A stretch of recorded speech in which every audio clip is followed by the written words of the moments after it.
Okay. Let's talk pregnancy. This is week 21. Actually, I'll be 22 in just a few days. I am officially up 16 pounds-ish and feeling really good, working out like 5 days a week. And I started tracking my food a few weeks ago, literally just writing it down in a note on my phone so that I could pay attention to what I was eating and be really intentional about it. And then in the last couple of weeks, I've started following like a meal plan, trying to make sure I'm getting like 4 proteins a day, 4 servings of veggies a day, 2 fruits a day, or maybe more, and then like 3, sometimes 4 carbs a day, just depends on the day. And I really try to make sure I get all of those because I've studied nutrition and like working out and stuff for years. I kind of know like what I'm supposed to be shooting for. And I love being intentional during pregnancy with nutrition because I know we're growing a life. Like we're forming a nervous system. Like we're forming their ability to ward off sickness, right? We're forming their brain. We're forming all of that. So we want to give them the best nutrition. So really been eating very intentionally the last couple of weeks, but of course there's splurges, right? Like life is real too. So we just had Scarlett's 7th birthday, which was really, really fun. At this point, I feel the baby most often in the morning when I like first wake up and at night when I go to sleep. And the kicks are definitely getting harder, but my placenta is anterior, which means it's on the outside of my belly. It's kind of on the outside right here to the right, and it kind of wraps around. Totally fine, doesn't mean anything. That's just where it placed. And it can mean that it's harder to feel the kicks, both for me and for everybody else. So nobody else has been able to feel them yet, but I think that's coming soon in like the next couple of weeks because they're definitely getting stronger for me. Someone asked about pelvic pain and working out if you have pelvic pain. I personally have never had pelvic pain when I'm pregnant, so I don't really know how to speak to that for you. I can tell you that I see a chiropractor every single week and I get adjusted every single week. I've always done that with all my pregnancies. And in fact, I get my babies adjusted as soon as they're born because they've just gone out through the birth canal. They're kind of jacked up, like they need to be adjusted too, especially if you're having nursing issues. Getting them adjusted can really, really help because sometimes it's something with their neck, right? They have a crick in their neck. They need to get adjusted. They need to get things straightened out too. So I can't speak to pelvic pain and genetic testing. Someone also asked me about genetic testing. I've never done genetic testing with any of my kids. Very natural when it comes to all the testing. And actually, let's just dive into that. I have never done the Strep B test. I have never done the blood sugar test, like the glucose test.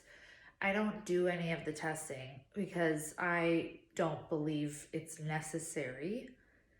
Most of the time,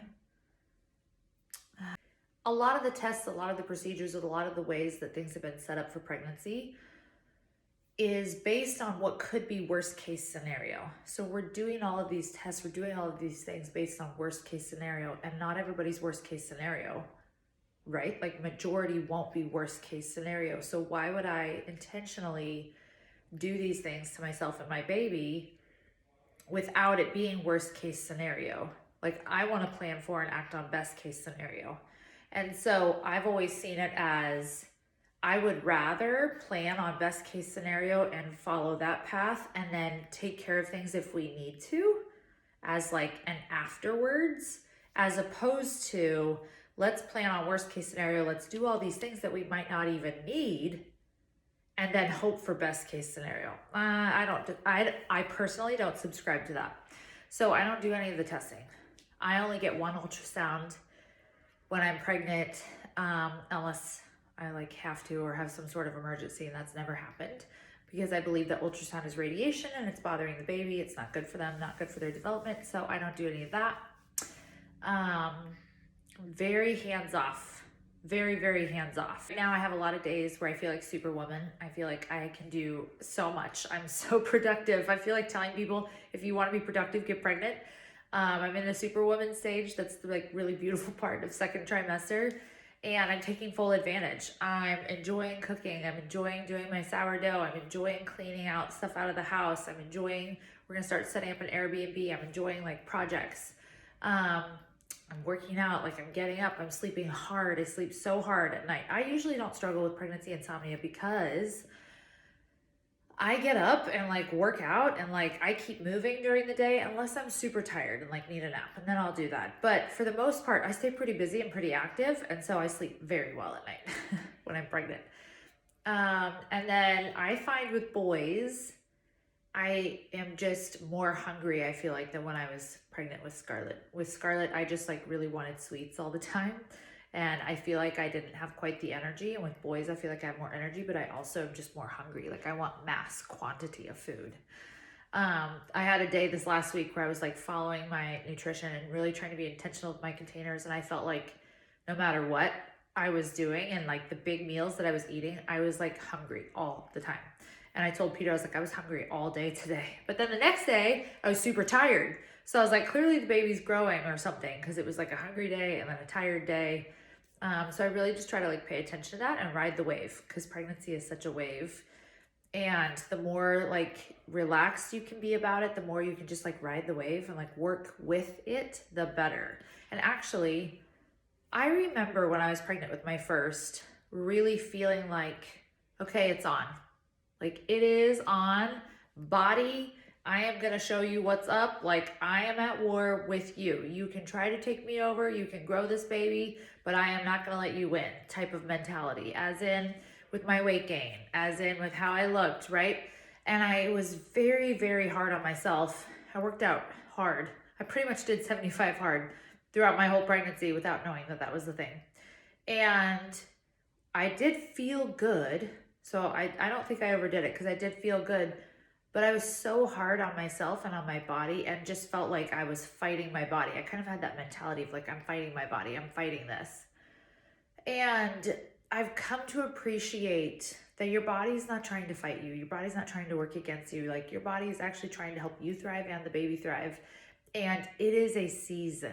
Because I just remember with my first being like, oh my God, am I always going to be like this? Am I always going to feel this way? Am I always going to now struggle with food cravings or be this hungry or have such a hard time afterwards going back to eating healthy? And I promise you, it is a season and you will not always feel this way. And after you have the baby, well, give yourself some time after you have the baby, but I promise you, it'll be so easy to go back. You'll be like, oh my God, I am me. Like I am me again, right? It is easy for me to eat healthy again. It is easy for me to do these things again. I promise, pregnancy is just crazy. It's just wild. Hormones are insane. And the more you can remember that and tell yourself like, it's just a season. I promise I won't always be this way. Like I will feel like me again. The happier you can be during your pregnancy and like really enjoy it and embrace it and give yourself grace, which is better for the baby in the long run too. So give yourself grace. Know that it is a season. You will feel like yourself again. It will not be this massive uphill battle. In fact, my first, dude, I like lost the weight so fast, I didn't even have to try. I literally didn't even have to try. My weight was off by 2 months postpartum.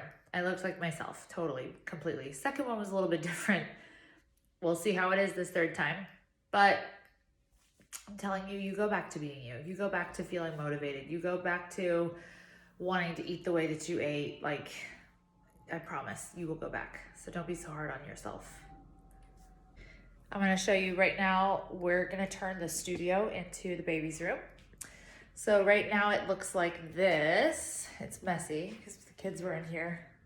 But this is where I've done breath work and sessions like that for my clients. But this is the best room because it's literally right across from the master. So this is going to be the best room to turn into the baby's room. So I got to figure out something to do with the curtains to like cover all the windows. We're going to get a crib over here. I'll show you as we go. But yeah, that's it for this week. This week, I don't know what the craving has really been this week. I don't know if it's been consistent. It's probably honestly just carbs. If I could eat carbs all day, I totally would. And I have to force myself. That's the other thing. Like eating healthy gets to a point where it's easier during pregnancy, but there's never usually a point in time for me where it's just like, oh, I don't even want carbs. Like, no, I think about carbs probably 24/7 when I'm pregnant, the whole pregnancy, and I have to intentionally choose. And it's not excruciating. It's not excruciating to choose, but it is a choice. You always have a choice. And sometimes I give it, and sometimes I eat them, and it's totally okay. I had a cinnamon roll yesterday for breakfast, and it was delicious and amazing. But it's about trying to intentionally choose the healthier option more often than not. Let's put it that way, more often than not. And then if I write it down on my phone, I'm telling you, if you just start tracking your nutrition, don't even try to change it. Just start tracking it so you're paying attention. Studies have shown that if you just write down everything that you're eating every single day and start looking for, okay, like, was that protein? Like, at this meal, did I have protein? Did I have carbs? Did I have veggie? Like, what did I have? You will start to pay attention and you will actually make better choices as a byproduct of just writing it down. So just start with just writing it down. All right, that's it for today. I'll be back next week with week 22. So far, so good. Feeling great. Enjoying a lot of the side effects. I'll leave it at that. With pregnancy, and that's it. Whatever questions you have, let me know.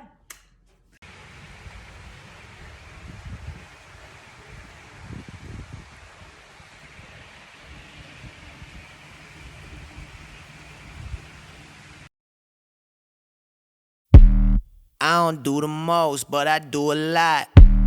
I'ma make a toast, cause we still alive. No big, I feel like Pac. I shoot a shot. I'm coming in hot.